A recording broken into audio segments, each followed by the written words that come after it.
अस्सलाम वालेकुम। बिस्मिल्लाहिर्रहमानिर्रहीम।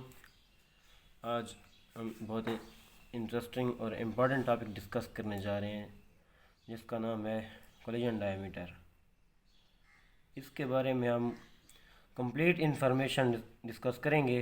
उम्मीद है कि इंशाल्लाह इसके बाद आपको हर पॉइंट क्लियर हो जाएगा। चलो चलते हैं टॉपिक पे। Collision diameter. हमें टॉपिक को डिस्कस करने से पहले हमें पता होना चाहिए कि इसका क्या मतलब होता है। कोलिजन का मतलब होता है कि किसी दो चीज़ों का आपस में टकराना। एक ऐसा फिनोमेना होता है जिसमें दो चीज़ें आके आपस में टकराती हैं और फिर जुदा हो जाती हैं। ये इसको कोलिजन कहते हैं।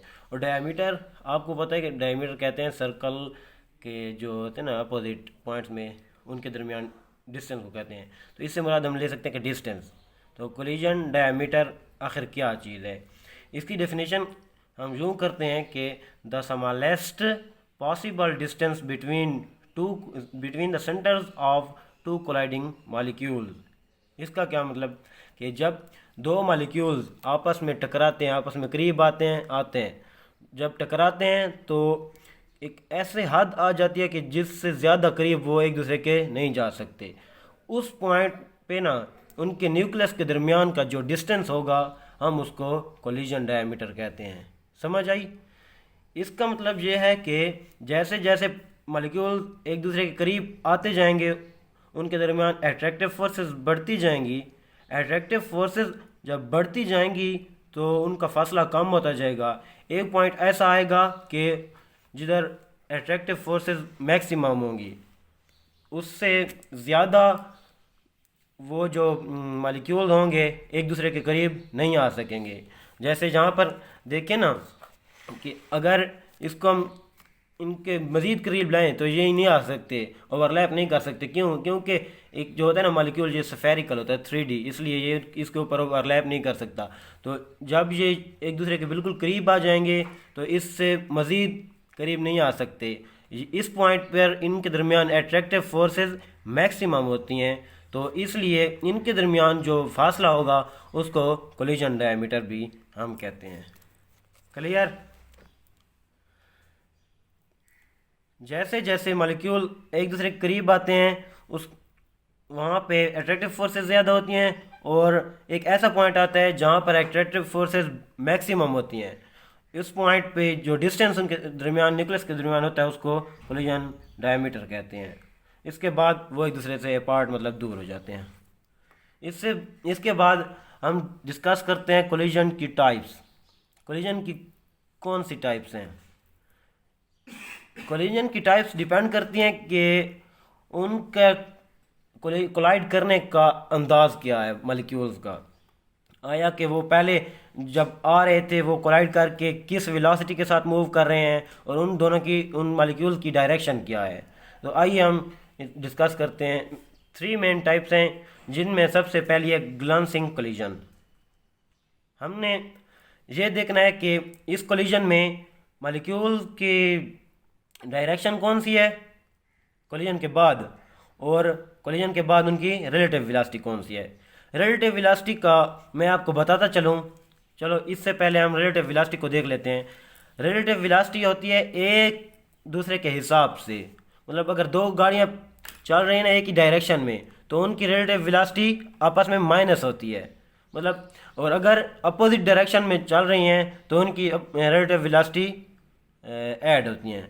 अगर v1 और v2 एक ही डायरेक्शन में और बराबर हैं तो इसका क्या मतलब, दोनों एक ही स्पीड से चल रही हैं, दोनों एक दूसरे के एतबार से रेस्ट में नज़र आती हैं, इसलिए उनकी रिलेटिव वेलोसिटी 0 होती है। और अगर v1 और v2 बराबर नहीं होती तो उस केस में v रिलेटिव कैसे निकालते हैं, जो हायर, जो तेज़ी से मूव कर रही होती है ना, उसमें से वो दूसरे वाली को माइनस करते हैं जो कि लेस स्पीड के साथ मूव कर रही होती है।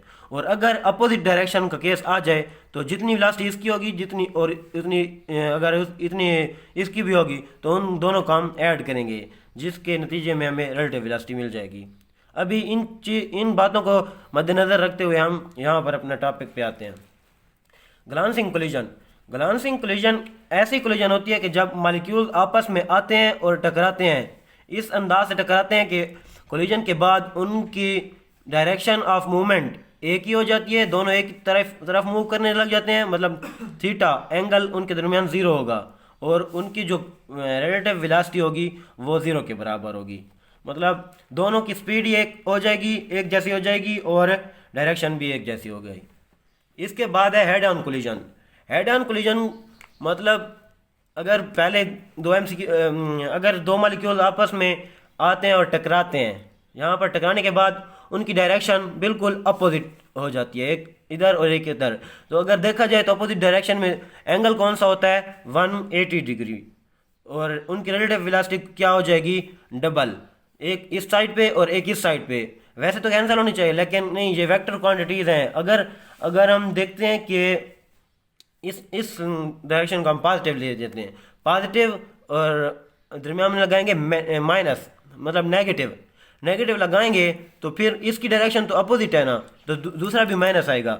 Let's suppose V1 minus into इसकी डायरेक्शन अपोजिट है तो माइनस V2। तो क्या जैसा कि हमें पता है कि इनकी वेलोसिटी पहले सेम ही थी, V1 और V2 बराबर ही है, तो V2 की भी हम V1 लिख सकते हैं, माइनस माइनस जमा हो जाएगी, V1 is equal to 2V। Clear? तो इसका मतलब है कि इनकी वेलोसिटी डबल हो जाएगी। इसके बाद आती है एंगल्ड कोलिजन। ये ऐसी कोलिजन होती है जिसमें मॉलिक्यूल्स आपस में इस अंदाज से टकराते हैं कि कोलिजन के बाद उनकी रिलेटिव वेलोसिटी √2 के बराबर हो जाती है और उनके मूवमेंट के दरमियान एंगल 90 का बन जाता है। ये देखें 90 का एंगल बन गया। इसके बाद द रिलेटिव वेलोसिटी, इस हमने देखा तीनों टाइप्स में मैक्सिमम रिलेटिव वेलोसिटी इस केस में आ रही थी 2v, जो कि हेड ऑन कोलिजन है, और मिनिमम रिलेटिव वेलोसिटी इस केस में आ रही थी जो कि ग्लांसिंग कोलिजन है। तो इसका क्या मतलब कि एवरेज वेलोसिटी जो होगी मैक्सिमम डबल हो सकती है वेलोसिटी के, मतलब 2v हो सकती है, और मिनिमम 0 हो सकती है। इससे 2v से ज़्यादा नहीं हो सकती और 0 से कम नहीं हो सकती। इसके बाद हम देखते हैं कि कोलिजन किस चीज़ पे डिपेंड करती हैं। ये कॉमन सेंस की बात है कि अगर एक वॉल्यूम दिया गया है, unit volume, let's suppose 1 centimetre ले लेते हैं, और उसमें देखते हैं कि कितने ज़्यादा नंबर ऑफ़ मॉलिक्यूल्स हैं। जितने ज़्यादा नंबर ऑफ़ मॉलिक्यूल्स होंगे तो उनके दरमियान कोलिजन के चांसेस भी तो उतने ज़्यादा होंगे ना। तो इसलिए number of collisions is directly proportional to number of molecules present per unit volume. मतलब जितने ज़्यादा मॉलिक्यूल्स पाए जाएंगे उनके दरमियान कोलिजन भी ज़्यादा होती जाएगी। इसके बाद है कि the number of collisions directly proportional to speed of molecule. आपको पता है कि जितनी तेज़ी से मॉलिक्यूल आते जाएंगे उनके दरमियान कोलिजन के चांसेस भी ज़्यादा होते जाएंगे, तो इसलिए। इसके बाद तीसरा फैक्टर ये है कि जितनी साइज़ बड़ी होगी मॉलिक्यूल्स की तो उनके दरमियान कोलिजन के चांसेस उतने ही ज़्यादा होंगे। उम्मीद है कि आपको हर पॉइंट क्लियर हो गया होगा। इसके बाद हम अगली वीडियो में देखेंगे कोलिजन नंबर और कोलिजन फ्रीक्वेंसी क्या है, उनकी डेरिवेशन और मीन फ्री पाथ के बारे में हम मुकम्मल डिटेल से डिराइव करेंगे। ओके, थैंक यू, अल्लाह हाफिज़।